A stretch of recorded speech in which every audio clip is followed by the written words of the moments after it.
Tatlong paraan kung paano ka kumita ng pera sa Instagram. First is through sponsorship.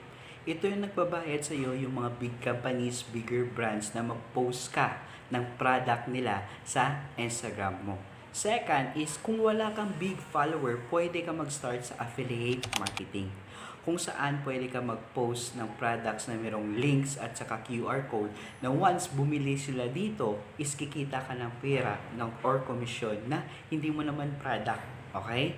So in short, nagpo-promote ka ng mga product or services ng ibang tao. And third, lastly, ito yung mga online store.